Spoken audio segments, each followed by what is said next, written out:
এই ছেলেটা এই মেয়েটার বাবার কোম্পানিতে চাকরি করে। ছেলেটার অ্যাটিটিউড এবং দায়িত্ববোধ দেখে মেয়েটা ছেলেটার প্রেমে পড়ে যায়। এক পর্যায়ে তারা বিয়েও করে, কিন্তু যত প্রকার সমস্যা হয় বিয়ের পরে এই মেয়েটা ধীরে ধীরে তার স্মৃতিশক্তি হারিয়ে ফেলছিল। যেখানে ভালোবেসে তাদের দুজনের স্মৃতি ধরে রাখার কথা, সেখানে মেয়েটি পুরোপুরি বুদ্ধিহীন হয়ে যায়। ছেলেটি মেয়েটির এই অবস্থায় কি করে, তাকে ছেড়ে চলে গিয়েছিল। গল্পটি শেষ পর্যন্ত দেখতে থাকুন, আপনাদের ভালো লাগবে। গল্পটি দেখতে দেখতে আপনার চোখের কোণে কখন পানি চলে আসবে আপনি টেরও পাবেন না। তো বন্ধুরা, আর বেশি কথা না বলে চলুন সরাসরি গল্পটা শুরু করা যাক। শুরুতেই সুজিন নামের এই মেয়েটিকে দেখানো হয় যে স্টেশনে বসে কারোর জন্য অপেক্ষা করছিল। অনেকক্ষণ অপেক্ষা করার পরেও সেই মানুষটি সেখানে আসেনি। আসলে সে তার বয়ফ্রেন্ডের জন্য অপেক্ষা করছিল।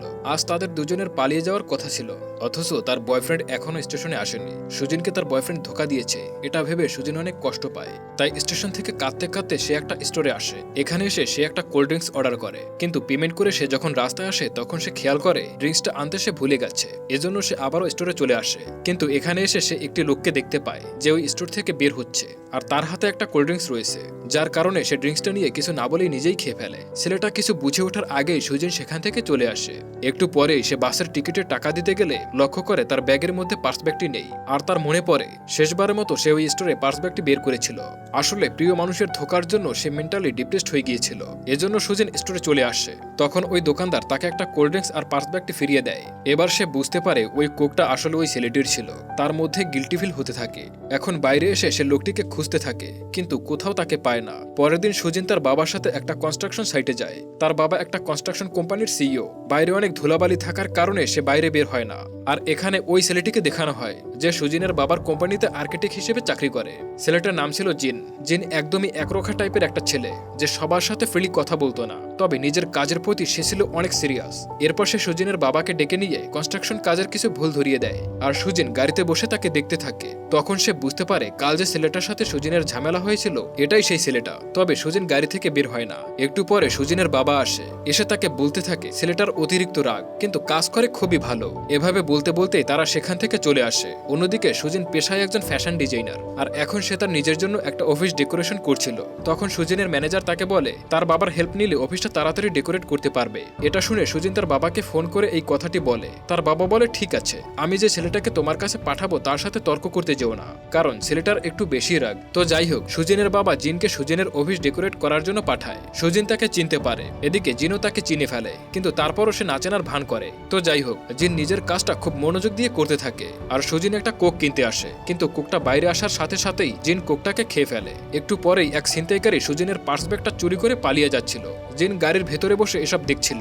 তখন সে নিজের গাড়ির দরজা দিয়ে চোরটিকে আটকে দেয়। এরপর সে সুজিনকে নিজের গাড়িতে করে তার বাসায় পৌঁছে দেয়। তখন সুজিন তাকে ছড়ি বলে। জিন বলে তুমি আমাকে কেন ছড়ি বলছো? সুজিন বলে গতকাল তোমার কোকটা না বলেই খেয়ে ফেলেছিলাম। এটা শুনে জিন আর কিছুই বলে না। জিনের এমন অ্যাটিটিউড, এমন ব্যবহার দেখে কয়েকদিনের মধ্যেই সুজিন তাকে পছন্দ করতে শুরু করে। সুজিন অনেকভাবে জিনকে প্রপোজ করার চেষ্টা করে, কিন্তু জিন তার দিকে নজরই দেয় না। সে সারাক্ষণ কাজ নিয়েই ব্যস্ত থাকে। এজন্য সুজিন বাধ্য হয়ে তার বান্ধবীদের সাথে নিয়ে সরাসরি জিনের কাছে চলে আসে, আর জিনকে বলে আমি এখান থেকে যাচ্ছিলাম, তোমাকে দেখে এখানে দাঁড়ালাম। এরপর সুজিন তার বান্ধবী সহ জিনের সাথে বসে আড্ডা দেয়। এভাবে কথা বলতে বলতে জিন একটা সময় বুঝতে পারে সুজিন তাকে পছন্দ করে। তখন জিন সুজিনকে একটা ড্রিঙ্কস দিয়ে বলে এটা তুমি একবারে খেয়ে ফেলতে পারলে আমরা দুইজন সারা জীবন একসাথে থাকবো। সুজিন বলে আর যদি না পারি? উত্তরে জিন বলে না পারলে আমরা আজীবন অচেনাই থেকে যাব। জিনের দিকে এক পলক তাকিয়ে সুজিন একবারেই খেয়ে ফেলে, আর এখান থেকেই শুরু হয় খুব সুন্দর একটি সম্পর্ক। এরপর থেকে জিন আর সুজি নিজেদের মধ্যে সময় পার করতে থাকে। নিজেদের মধ্যে তৈরি হয় হাজারো স্মৃতি। দুইজন কাজের বাইরেও পুরোটা সময় একসাথে থাকতো। দুজন একে অপরকে প্রচন্ড ভালোবাসতো। আর সুজিন ফ্যাশন ডিজাইনার হওয়ার কারণে সে জিনের জন্য খুব সুন্দর একটা কোট বানায়, কারণ আজকে জিনের একটা ইন্টারভিউ ছিল। তাই সুজিন জিনের সাথে তার ইন্টারভিউ অফিসের সামনে চলে আসে। যদিও জিন সুজিনকে বাইরে বসে থাকতে নিষেধ করেছিল, তারপরেও ইন্টারভিউ অফিস থেকে বের হয়ে জিন দেখতে পায় সুজিন ঠিক সেই জায়গায় দাঁড়িয়ে আছে। এই বিষয়টি কতই না সুন্দর, তাই না? যদি এত সুন্দর একটা মেয়ে আপনাকে এইভাবে প্রায়োরিটি দেয় তখন আপনার কেমন লাগবে জানাতে পারেন কমেন্টে। তো যাই হোক, পরের দিন সুজিন ও তার বাবা দোলনায় বসে আরাম করছিল। তখন সুজিন তার বাবাকে তার সম্পর্কের কথা বলে, যদিও সে জিনের নামটা তার বাবাকে বলে না। পরের দিন সুজিন জিনকে বলে সে যেন তার বাবার সাথে দেখা করে। তখন জিন সেটা করতে নিষেধ করে। সে বলে তুমি একজন প্রিন্সেস, আর আমি তোমার বাবার কোম্পানির একজন সামান্য কর্মচারী। এই পৃথিবীতে সব থেকে বেশি আমি তোমাকেই ভালোবাসি। তোমার ফ্যামিলি কখনোই আমাদের দুজনের সম্পর্ক মেনে নেবে না। সুজিন তাকে বোঝানোর অনেক চেষ্টা করে, তবে জিন ছিল অনেক বাস্তবধর্মী একজন ছেলে, যার যার কারণে সে কিছুই বলতে চাচ্ছিল না। কিছুদিন পর জিন ও সুজিন একসাথে বসে ডিনার করছিল। হঠাৎ করেই সেখানে সুজিনের পরিবার চলে আসে। আসলে সুজিন না বলে জিনকে তার ফ্যামিলির সাথে মিট করার প্ল্যান করে রেখেছিল। এখন সুজিনের বাবা তো জিনকে চিনে ফেলে, আর এখন থমথমে একটা পরিবেশ তৈরি হয়। তারা সবাই একসাথে খেতে বসে। একটা সময় পর জিন যখন খাবার টেবিল থেকে উঠে ওয়াশরুমে যাচ্ছিল, তখন তাকে দেখে মনে হচ্ছিল সে অসুস্থ। এদিকে সুজিনের বাবা তার ফ্যামিলির সাথে কথা বলতে চায়, তাই জিনকে জিজ্ঞাসা করে, তোমার বাবা মা কোথায় থাকে? তখন জিন বলে তার কোনো ফ্যামিলি নেই, এমনকি তার থাকার কোনো নিজস্ব ঘরও নেই। জিন বুঝতে পারে যে তাকে কোনোভাবেই সুজিনের ফ্যামিলি মেনে নিবে না। এদিকে দেখা যায় সুজিনের শরীরটা আগের থেকে অনেকটা খারাপ হয়ে গেছে। বৃষ্টির মধ্যে কিছু না বুঝেই সে বাইরে চলে আসে, আর একটা সময় বৃষ্টির মধ্যেই সে অজ্ঞান হয়ে যায়। রেস্টুরেন্টের সবাই সেখানে চলে আসে। জিন সুজিনকে এভাবে পড়ে থাকতে দেখে তাকে কোলে তুলে নিয়ে হসপিটালে চলে আসে। ডাক্তার তাকে জানায় টেনশনের কোনো কারণ নেই, সে অতিরিক্ত টেনশনের কারণে অজ্ঞান হয়ে গেছে। জ্ঞান ফিরে সুজিন নিজের চোখের সামনে জিনকে দেখতে পায়। সাথে সাথে সে তাকে জড়িয়ে ধরে, আর পাশ থেকে সুজিনের বাবা এসব কিছু দেখছিল। সে বুঝতে পারে তারা একে অপরকে কতটা ভালোবাসে। এরপর সে তাদের বিয়ে দেওয়ার সিদ্ধান্ত নেয়। অ্যান্ড ফাইনালি সেই দিনটা চলে আসে, যেই দিনটার জন্য তারা এতদিন অপেক্ষা করছিল। তারা দুইজন আজ অনেক বেশি খুশি ছিল। তো যাই হোক, এভাবে তাদের বিয়েটা হয়ে গেছে। দুইজন অনেক সুন্দরভাবে নিজেদের ম্যারেজ লাইফ এনজয় করছিল। কিছুদিন পরে সুজিনের বাবা একটি লোকের সাথে জিনের পরিচয় করিয়ে দেয়। সেই লোকটা তাকে অন্যরকমের একটা জায়গায় নিয়ে আসে, আর সে তাকে বলে তাকে এই জায়গায় অনেক সুন্দর একটা বাড়ির মডেল তৈরি করে দিতে হবে। জিন খুশি মনে রাজি হয়ে যায়। বাসায় ফিরে জিন অনেক চেষ্টা করে সুন্দর একটা মডেল তৈরি করে, আর এখন এই কাজে সে নিজের ওয়াইফের সামনে একটা ডেমো প্রেজেন্টেশন দেয়। সুজিন তাকে জিজ্ঞাসা করে, তোমার এই কাজের ইন্সপিরেশন কি? তখন জিন বলে, আমার কাজের ইন্সপিরেশন হলো আমার ওয়াইফ এবং তার ফ্যামিলি। এখানে আমরা বুঝতে পারি তার সুজিনের ফ্যামিলির মধ্যে অনেক ভালো একটা বন্ডিং হয়ে গেছে। সুজিনের বাবাও জিনের উপর অনেক বেশি খুশি ছিল। পরের দিন জিন অনেক সুন্দরভাবে ওই মডেলটা সবার সামনে প্রেজেন্ট করে। তার এত সুন্দরভাবে বাড়ির মডেল আর এত সুন্দরভাবে প্রেজেন্টেশন সবার খুবই ভালো লাগে। ফাইনালি জিন কাজটা পেয়ে যায়। এভাবেই তাদের জীবনটা খুবই ভালো কাটছিল। এখন পর্যন্ত মনে হচ্ছিল যেন সবকিছু ঠিকঠাক চলছে। কিন্তু কিছুদিন পর সুজিন তার কলিগদের সাথে বসে গল্প করছিল। তখন সুজিন তাদের সবাইকে জিজ্ঞাসা করে, আচ্ছা তোমাদের সাথে কি এমন কখনো হয়েছে যে তোমরা তোমাদের বাসার অ্যাড্রেসটা ভুলে গেছো? এমন কথা শুনে সবাই হাসাহাসি করে, কিন্তু এখানে অন্য সবাই বিষয়টা ফান হিসেবে নিলেও সুজিন কিন্তু বিষয়টা নিয়ে একদমই সিরিয়াস। সে প্রায়শই নিজের বাসার অ্যাড্রেসটা ভুলে যেত। আজকেও সে বাসার সামনে এসে কনফিউশন হয়ে যায়। সে ভাবে সে তার বাসায় এসেছে কিনা। দরজা খুলে যখন সে ভেতরে জিনকে দেখে, তখন সে শিওর হয় যে তার বাসায় এসেছে। সুজিন এটা খুব ভালোভাবেই বুঝতে পারছিল যে তার মানসিক কোনো সমস্যা হচ্ছে, যার কারণে সে এভাবে সবকিছু ভুলে যাচ্ছে। এর পরের দিন সে একজন ডাক্তারের কাছে আসে। ডক্টর তাকে জিজ্ঞাসা করে এর আগে কখনো সে অজ্ঞান হয়েছে কিনা। তখন সুজিন বলে কিছুদিন আগে সে অজ্ঞান হয়েছিল, কিন্তু তখন ডাক্তার বলেছিল যে অতিরিক্ত টেনশনের ফলে এমনটা হয়েছিল। তো এখন ডাক্তার তাকে বেশ কিছু টেস্ট করতে বলে আর রিপোর্ট নিয়ে পরের সপ্তাহে আসতে বলে। তখন সুজিন ডাক্তারের কাছ থেকে সরাসরি জিনের কাছে চলে আসে, কিন্তু জিনকে এই বিষয়ে সে কিছুই বলে না। জিন হাজারো ব্যস্ততার মাঝে সুজিনকে সময় দেয়। তারা দুইজন তাদের জীবনের সব থেকে সুন্দর মুহূর্তগুলো উপভোগ করছিল। এর কিছুদিন পর জিন সুজিনকে একটা বৃদ্ধ লোকের কাছে নিয়ে আসে। সেই ছোট থেকে এই লোকটি জিনকে বড় করেছে। ওই লোকটা তখন সুজিনকে বলে, তুমি কি জানো জিনের মা এখনো বেঁচে আছে? এই কথা শুনে সুজিন অবাক হয়ে যায়। সে বাসায় ফিরে জিনকে এই বিষয়ে জিজ্ঞাসা করলে জিন বলে, ওই মহিলা আমার মা হতে পারে না। সেই ছোটবেলায় সে আমাকে ওই বৃদ্ধ লোকটির কাছে রেখে চলে গিয়েছিল। যে বয়সে আমার মায়ের আদর আর ভালোবাসা পাওয়ার কথা ছিল, সেই বয়সে ওই মহিলা আমাকে ছেড়ে চলে গিয়েছিল। যখন আমি প্রতিষ্ঠিত হয়ে গেছি, এখন এসেছে ওই মহিলাটি আমার মায়ের পরিচয় দিতে। সুজিন তাকে অনেকভাবে বোঝানোর চেষ্টা করে। সুজিন বলে, আমি জানি তাকে ক্ষমা করা মুশকিল, কিন্তু দেখো ক্ষমা করলে নিজের মনের কষ্ট অনেকটাই কমে যায়। এই যে দেখো, তোমার আমার বিয়ে আমার ফ্যামিলি মেনে নিচ্ছিল না, অথচ আমার বাবা আমাকে ক্ষমা করে তোমার সাথে আমার বিয়ে দিয়েছে, আর আজ আমরা কত সুখী। এ কথা শুনে জিন ভাবতে থাকে। সে সিদ্ধান্ত নেয় যে তার মায়ের সাথে সে দেখা করবে। পরের দিন সে তার মায়ের সাথে দেখা করতে আসে। জিনের মা এখানে জেলে বন্দী ছিল। আসলে জিনের মা একটা লোকের কাছ থেকে কিছু টাকা ঋণ নিয়েছিল, কিন্তু সেই টাকাগুলো সময় মতো ফেরত না দেওয়ায় সেই লোকটি তার মায়ের বিরুদ্ধে কেস করে এবং থানায় বন্দী করে দেয়। এখানে জিনের মা জিনের উপর অনেক রেগে যায় আর বলে, তুমি যখন হয়েছিলে তখন আমার বয়স মাত্র 17 বছর, আর তখন তোমার বাবা আমাকে ছেড়ে চলে গিয়েছিল। আমি চাইলেই অ্যাবর্শন করতে পারতাম, কিন্তু আমি এমনটা করিনি। এই কথা বলার কারণ হলো কিছুদিন আগে জিনের মা জিনের কাছে গিয়েছিল কিছু টাকা চাইতে, কিন্তু জিন তাকে কোনো টাকা দেয়নি, যার কারণে তার মা এখন জেলে বন্দী। তো যাই হোক, জিন ওই লোকের সব টাকা পরিশোধ করে তার মাকে জেল থেকে ছাড়িয়ে আনে। এমনটা জানতে পেরে সুজিন অনেক বেশি খুশি হয় এবং ডাক্তার তাকে বেশ কিছু প্রশ্ন জিজ্ঞাসা করে। ডাক্তার সুজিনকে জিজ্ঞাসা করে তার কোনো ভাই বোন আছে কিনা, সাথে এটাও জিজ্ঞাসা করে তার বোনের বয়স কত। তো এমন বেশ কিছু প্রশ্ন ডাক্তার সুজিনকে জিজ্ঞাসা করে, অথচ সুজিন একটা প্রশ্নেরও জবাব দিতে পারে না। তখন ডাক্তার সুজিনকে বেশ কিছু টেস্ট করিয়ে যেতে বলে। সুজিন তার অফিসে এসে দেখতে পায় তার এক্স বয়ফ্রেন্ড আবার ফিরে এসেছে। মুভির শুরুতে সে যার জন্য অপেক্ষা করছিল, সে সেদিন না আসার কারণটা সুজিনকে বলে। বলে। সে আরো বলে সুজিন চাইলেই সে তার ওয়াইফকে ডিভোর্স দিয়ে দেবে আর তাকে বিয়ে করবে। সুজিন তাকে উত্তর দেয়, আমি আমার প্রকৃত ভালোবাসা পেয়ে গেছি। পরের সিনে দেখতে পাই সুজিন একটা ছবিতে গ্লু লাগাচ্ছিল। সে উঠে গিয়ে ফ্রিজ খুলে, অথচ সে কেন ফ্রিজ খুলেছে সেটাই সে ভুলে গেছে। এখন জিনের সামনে গিয়ে সে তাকে জিজ্ঞাসা করে, তুমি আবার কখন বাসায় এলে? অথচ জিন কিন্তু বাসায়ই ছিল। একটু পরে সুজিন ছবিতে গ্লু লাগানো দেখতে পায়। সে জিনকে জিজ্ঞাসা করে, তুমি আবার এটা কখন করলে? তখন জিন বলে, তুমি এসব কি বলছো? তুমি নিজেই তো এই ছবিতে গ্লু লাগালে। জিন সুজিনের এমন অবস্থা দেখে বুঝতে পারে নিশ্চয়ই সুজিনের কিছু একটা হয়েছে। আর জিন জানতো সুজিনের আজ ডাক্তারের কাছে যাওয়ার কথা ছিল। তখন সে জানতে চায় ডাক্তার কি বলেছে।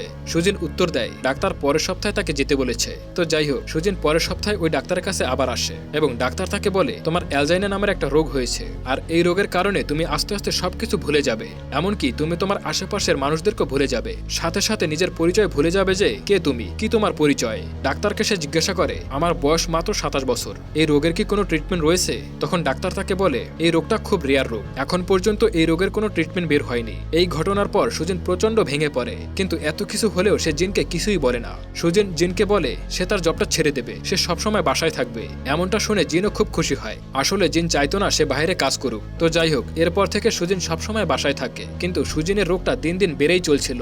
জিন কাজের পর যখন তার টিফিন বক্স খুলে তখন দেখে সুজিন টিফিন বক্সে 2টা বাটিতেই ভাত দিয়েছে। এবার সে বুঝতে পারে হয়তো সুজিনের কোনো একটা সমস্যা হচ্ছে। এমনটা ভেবে সে সাথে সাথে সুজিনের সেই ডাক্তারের কাছে চলে আসে যার কাছে সুজিন চেক আপ করিয়েছিল। জিন ডাক্তারকে জিজ্ঞাসা করে আসলে সুজিনের কি হয়েছে। ডাক্তার জিনকে সব ঘটনা খুলে বলে। সে আরো বলে, আর অল্প কিছুদিনের মধ্যেই সুজিন তোমাদের সবাইকে ভুলে যাবে। সাথে এটাও বলে এই রোগটা তার ওয়াইফেরও হয়েছিল, কিন্তু অনেক চেষ্টা করেও এই রোগটার কোনো ট্রিটমেন্ট খুঁজে পায়নি। অবশ্য একটা ট্রিটমেন্ট অল্প কিছু সময়ের জন্য কাজ করছিল। আমার আর তার প্রথম যেখানে দেখা হয়েছিল সেখানে তাকে নিয়ে গিয়েছিলাম। অল্প কিছু সময়ের জন্য সে সবকিছু মনে করতে পারছিল, কিন্তু 3 ঘন্টা পর সে আবার সবকিছু ভুলে গিয়েছিল। এরপরে তার স্ত্রী আর কখনোই তার কাছে ফিরে আসেনি। জিন যখন বাসায় আসে সুজিন তখন বুঝতে পারে জিন তার ডাক্তারের কাছ থেকে সবকিছু জেনে গিয়েছে। তো সুজিন তখন কাঁদতে কাঁদতে বলে, আর কিছুদিনের মধ্যেই আমি তোমাদের সবাইকে ভুলে যাব, এমনকি তোমাকেও। আমাদের দুজনের আলাদা হয়ে যাওয়াটাই বেটার। তোমার সামনে খুব সুন্দর একটা ভবিষ্যৎ পড়ে রয়েছে, আমার তো সবকিছু এখানেই শেষ। শুধু একটা কথা মনে রেখো, সুজিন তোমাকে অনেক বেশি ভালোবাসতো। হয়তো আর কখনোই এসব কথা তোমাকে বলতে পারতাম না, তাই আজকেই সব বলে দিলাম। জিন এসব কথা শুনে সেও ইমোশনাল হয়ে যায়। সেও কাঁদতে কাঁদতে বলে, দেখো আমি তোমার কিচ্ছু হতে দেব না। আমরা আবারও সবকিছু নতুন করে শুরু করব। আমরা আবারও নতুন করে ডেটে যাব, নতুন করে প্রেমে পড়ব। আমার জীবনের শেষ নিঃশ্বাস পর্যন্ত তোমার স্মৃতিগুলো আমার জীবনে বাঁচিয়ে রাখবো। এবার জিন তাকে নিয়ে বাসায় চলে আসে। বাসায় ছোট ছোট চিরকুটে জিন সবকিছু লিখে রেখেছিল যাতে সুজিন কোনো কিছুই ভুলে না যায়। আর আজকে জিনের মায়ের জন্মদিন ছিল, সেজন্য সে জিনকে বলে সে যেন তাড়াতাড়ি বাসায় ফিরে আসে। সুজিন তার ফ্যামিলির সবাইকে ইনভাইট করেছিল। একটু পরে দেখা যায় সুজিনের বাসায় তার এক্স বয়ফ্রেন্ড এসেছে আর সুজিন তাকে ভেতরে নিয়ে আসে। আসলে সে ভেবেছিল এটা জিন, সে আবারও সবকিছু ভুলে গিয়েছিল। এর একটু পরে জিন বাসায় এসে সুজিন আর তার এক্স বয়ফ্রেন্ডকে দেখে অনেক বেশি রেগে যায়। রেগে গিয়ে সে ওই লোকটাকে প্রচুর মারধর করতে থাকে। এসব দেখে সুজিন জিনকে এবার ভয় পেতে শুরু করে। সে জিনকে আর তার এক্স বয়ফ্রেন্ডকে গুলিয়ে ফেলছিল। তো যাই হোক, একটু পরেই সেখানে সুজিনের ফ্যামিলি চলে আসে। জিন তাদের সবাইকে সবকিছু খুলে বলে। সুজিনের বাবা বলে সে যেন সবকিছু ভুলে যায়। আজকের পর থেকে সুজিনকে তার ফ্যামিলির সাথে থাকতে দিতে বলে। সাথে এটাও বলে জিন যেন নতুন করে তার জীবনটা শুরু করে। জিন বলে আমি তাকে ছাড়া কোনোভাবেই থাকতে পারবো না। একটু পরে সেখানে সুজিন আসে আর এসে বলে তোমরা আমাকে নিয়ে কি সব আলোচনা করছো। আর দেখা যায় সুজিন ওখানে দাঁড়িয়ে প্রকৃতির কাজ সারে, অর্থাৎ তার নিজের বডির উপরেও তার কোনো কন্ট্রোল ছিল না। তখন জিন সুজিনকে পরিষ্কার করে দেয়। এরপর জিন সুজিনের জন্য একটা বাড়ির মডেল তৈরি করে। তারা দুজনে এমন একটা বাড়ির স্বপ্ন দেখত। সুজিন দিনের মধ্যে অনেকবার জিনকে আই লাভ ইউ বলে, কিন্তু সে জিনকে জিন বলে ডাকতো না, তার এক্স বয়ফ্রেন্ডের নামেই জিনকে ডাকতো সে। এমনটা হওয়ায় সে বেশ কষ্ট পায়, যদিও সে সুজিনের সামনে কখনোই এটা প্রকাশ করে না। একটু পরে সুজিন বাসায় তার কিছু ছবি দেখতে পায় আর সে এবার বুঝতে পারে সে তার স্বামীকে তার এক্স বয়ফ্রেন্ডের নাম ধরেই ডাকছে।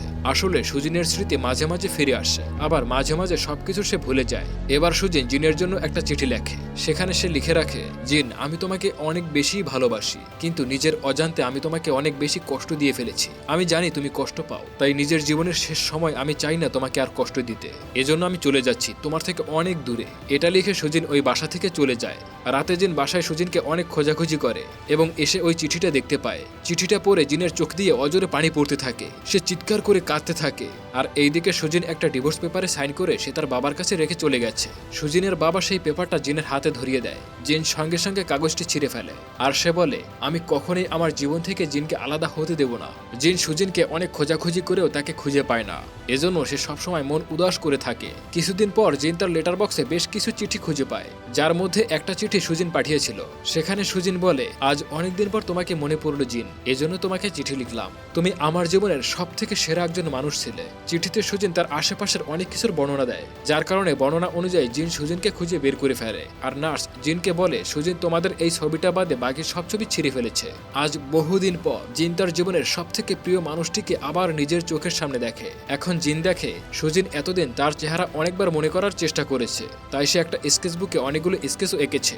একটু পরে জিন সুজিনকে এবং ওই নার্সকে নিয়ে একটা রেস্টুরেন্টে আসে, আর তখন জিন সুজিনের সব থেকে প্রিয় পারফিউমটি দিয়ে এসেছিল।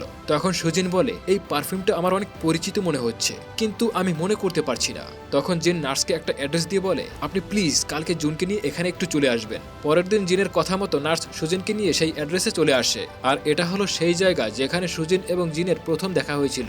সুজিন ওই দোকানে ঢুকতে গেলে জিন তার সামনে একটা কোকের বোতল নিয়ে আসে। দোকানে ঢুকে সুজিন তার ফ্যামিলির সবাইকে দেখতে পায়। তখন সুজিন বলে, এটা কি স্বর্গ নাকি, অর্থাৎ সে তার স্মৃতি ফিরে পেয়েছে। এবার জিন সুজিনকে নিয়ে লং ড্রাইভে বের হয়, আর এই প্রথমবার যেখানে জিন সুজিনকে আই লাভ ইউ বলে। ওই ডাক্তারের ওয়াইফ তো 3 ঘন্টার মতো সবকিছু মনে রাখতে পারছিল, কিন্তু এখানে সুজিন আর জিনের কি হয় এরপর আর আমাদেরকে দেখানো হয় না, আর এখানে এই গল্পটা শেষ হয়ে যায়। তো বন্ধুরা, আজকের এই গল্পটি আপনাদের কেমন লেগেছে কমেন্ট করে জানাবেন। সেই সাথে আমার ভিডিওগুলো কেমন লাগে, যদি ভালো লেগে থাকে তাহলে চ্যানেলটি সাবস্ক্রাইব করতে পারেন। আমি চেষ্টা করব দেশি বিদেশি সকল মুভি এখানে এক্সপ্লেন করার জন্য। আর আপনি যদি অলরেডি আমার চ্যানেলটি সাবস্ক্রাইব করে থাকেন তাহলে অসংখ্য ধন্যবাদ। তো দেখা হচ্ছে পরবর্তী ভিডিওতে, ততক্ষণ মুভি গল্পের সাথেই থাকুন।